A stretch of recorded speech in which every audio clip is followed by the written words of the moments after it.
வணக்கம், welcome to Josie's kitchen. இன்னைக்கு நம்ம தைராய்டு சுரப்பியில வீக்கம் அதுக்கான ஒரு தீர்வு பத்தி தான் நம்ம பார்க்க போறோம். தைராய்டு சுரப்பியா அதிகமா சுரந்தது அப்படின்னாலோ குறையா சுரந்தது அப்படின்னாலோ நமக்கு பிரச்சனை தான். ஆனா ஒரு சிலருக்கு தைராய்டு சுரப்பியோட அளவு கரெக்டா இருக்கும், ஆனா அந்த தைராய்டு சுரப்பி வீக்கமா காணப்படும். அது பெரும்பாலும் ஆண்களை விட பெண்கள் தான் அதிகமாக பாதிக்கப்படுறாங்க. சொல்லப்போனா இதுக்கு ஒரு சில அறிகுறிகள் மூலமா நம்ம தெரிஞ்சுக்கலாம். அது வருவதற்கு காரணங்கள் என்னன்னு தெரிஞ்சுக்கலாம்.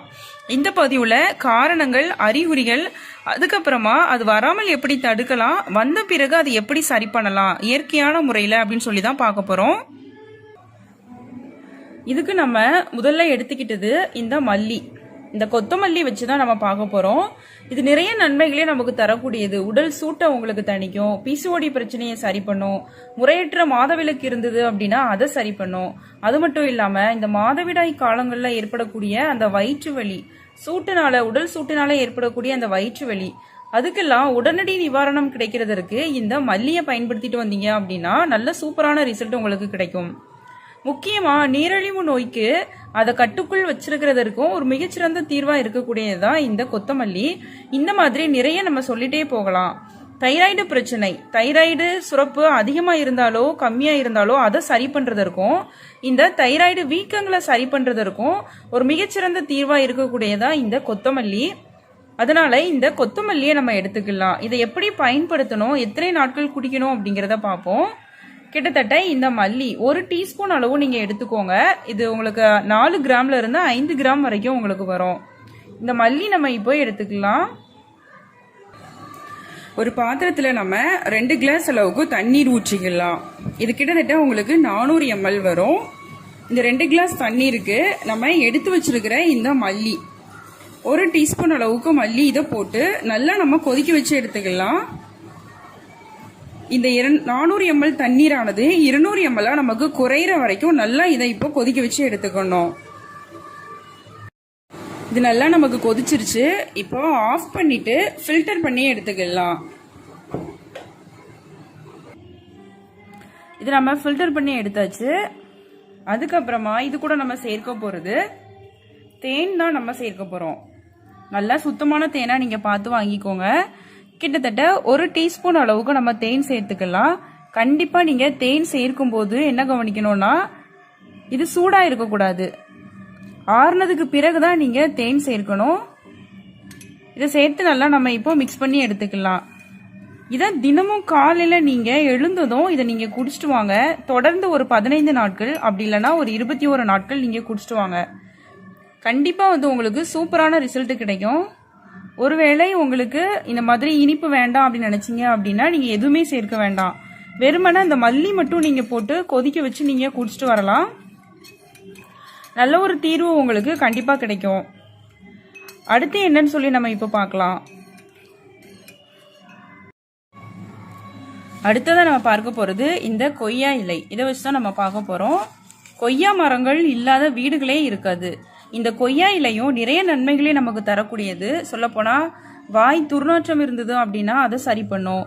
பல்வலி, பல் சொத்தை இருந்தது அப்படின்னாலும் அதையும் சரி பண்ணக்கூடிய ஒரு மிகச்சிறந்த தீர்வு கொடுக்கக்கூடியதான் இந்த கொய்யா இலை. இன்னைக்கு நம்ம இந்த தைராய்டு சுரப்பியோட அந்த வீக்கம் அதை சரி பண்றதற்கு, அதாவது கோய்டர் அப்படின்னு சொல்லக்கூடிய அந்த தைராய்டு சுரப்பியோட வீக்கத்தை சரி பண்றதுக்கு இதை எப்படி பயன்படுத்தணும்னு சொல்லி தான் நம்ம பார்க்க போறோம். இன்னும் நிறைய நன்மைகளே நமக்கு தரக்கூடியதுதான் இந்த கொய்யா இலை. சொல்ல போனா செரிமான சக்தி கம்மியா இருந்தது அப்படின்னா இந்த கொய்யா இலை சாப்பிட்டு வந்தா சரியாகும். முக்கியமா ஆண்களுக்கு ரொம்பவே நல்லது. அவங்க ஸ்பெர்மோட கவுண்டிங்கை இன்க்ரீஸ் பண்றதற்கு ஒரு நல்ல ஒரு தீர்வா அமையக்கூடியதுதான் நமக்கு இந்த கொய்யா இலை. இன்னும் சொல்ல போனா உடல்ல இருக்கக்கூடிய அந்த கெட்ட கொழுப்பை கரைத்து வெளியேற்றுவதற்கும் நீரிழிவு நோயை தடுக்கிறதற்கும் ஒரு மிகச்சிறந்த தீர்வா தான் நமக்கு இருக்கும். வயிற்றுப்போக்கு அதிகமா இருந்ததுன்னா இந்த கொய்யா இலை சாறை குடிச்சிட்டு வந்தோம் அப்படின்னா அதுவும் உங்களுக்கு சரியாகும். தலைமுடிக்கு ரொம்பவே உங்களுக்கு நல்லது. இன்னைக்கு நம்ம இந்த தைராய்டு பிரச்சனைக்கு இதை எப்படி பயன்படுத்தணும்னு சொல்லி பார்க்கலாம். இந்த மாதிரி இலைகள் நீங்க எடுத்துக்கோங்க. ரொம்ப முற்றின இலையா இருந்தாலும் பரவாயில்ல, அப்படி இல்லை உங்களுக்கு கொழுந்து இலை கிடைச்சதுனாலும் பரவாயில்ல. கிட்டத்தட்ட ஒரு 3ல இருந்து 4 இலைகள் நீங்க எடுத்துக்கோங்க. எடுத்து நல்லா கழுவி சுத்தப்படுத்தி எடுத்துக்கோங்க. இப்போ ஒரு பாத்திரத்துல 1 கிளாஸ் அளவுக்கு நீங்க தண்ணீர் ஊற்றிக்கோங்க. இது உங்களுக்கு 200 ml வரும். இதுல நம்ம எடுத்து வச்சிருக்கிற இந்த கொய்யா இலைகள்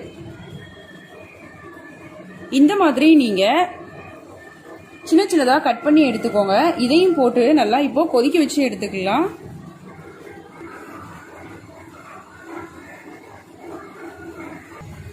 அந்த இலையில உள்ள சாறு நல்லா நமக்கு அந்த தண்ணீர்ல இறங்குற வரைக்கும் நல்லா கொதிக்க வச்சு நம்ம எடுத்துக்கிடணும். இப்போ ஒரு 1/2 டீஸ்பூன் அளவுக்கு நம்ம நாட்டு சர்க்கரை இதை நம்ம சேர்த்துக்கலாம்.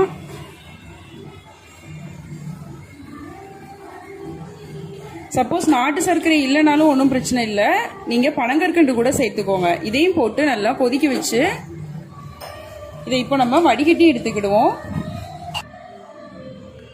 இந்த டீ நமக்கு இப்போ ரொம்பவே சூப்பரா ரெடி ஆயிருச்சு.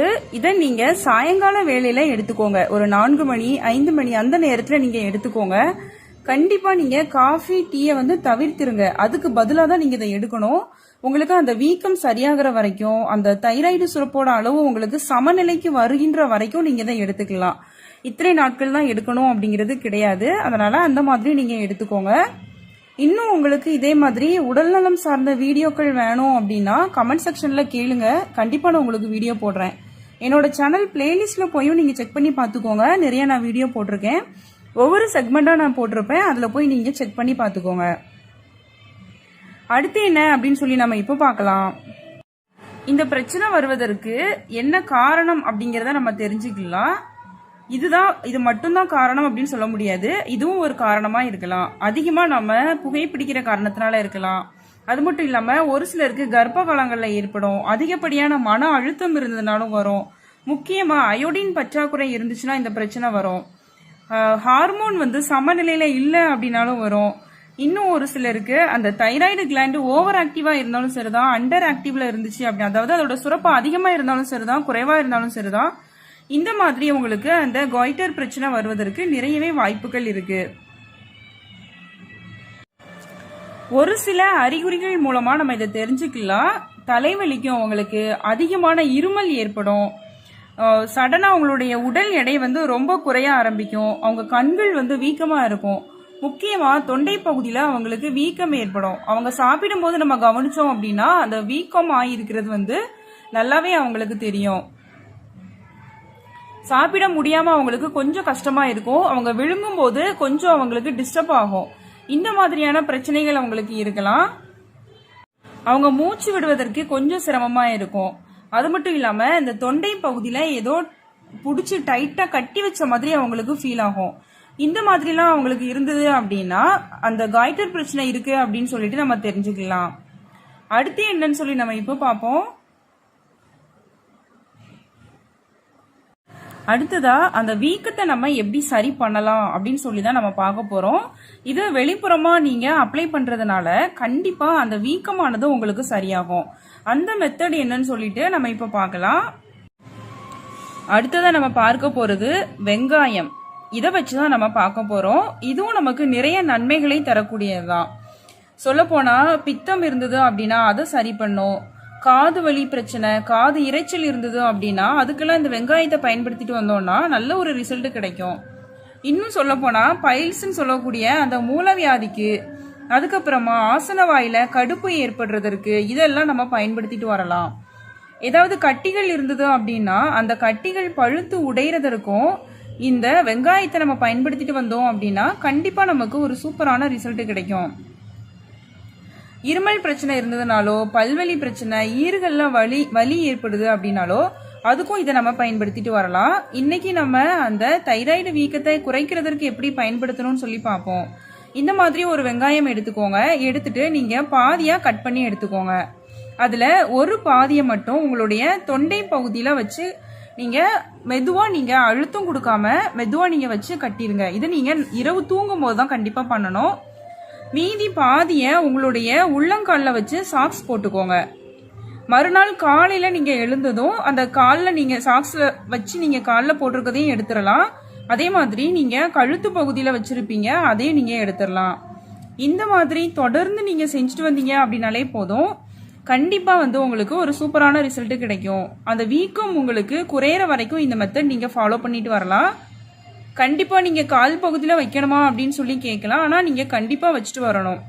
கழுத்து பகுதியிலையும் கால் பகுதியிலையும் நான் சொன்ன மெத்தட் ஃபாலோ பண்ணிட்டு வந்தீங்கனாலே போதும். நான் சொல்லியிருக்கிற மெத்தட் எல்லாமே நீங்கள் ஃபாலோ பண்ணிட்டு வாங்க. கண்டிப்பாக வந்து உங்களுக்கு நல்ல ரிசல்ட் கிடைக்கும். உங்களுக்கு என்னோட இந்த வீடியோ பிடிச்சிருக்கும்னு சொல்லிட்டு நான் நம்புகிறேன். மறக்காமல் நீங்கள் லைக் பண்ணுங்கள், உங்கள் ஃப்ரெண்ட்ஸ் எல்லாத்துக்கும் ஷேர் பண்ணுங்கள். புதுசாக பார்க்குறவங்களா இருந்தால் சப்ஸ்கிரைப் பண்ணிக்கோங்க. பக்கத்தில் இருக்கிற பெல் சிம்மில் மறக்காமல் கிளிக் பண்ணுங்கள். நான் இன்னொரு நாள் இன்னொரு வீடியோவோட உங்களை மீட் பண்ணுறேன்.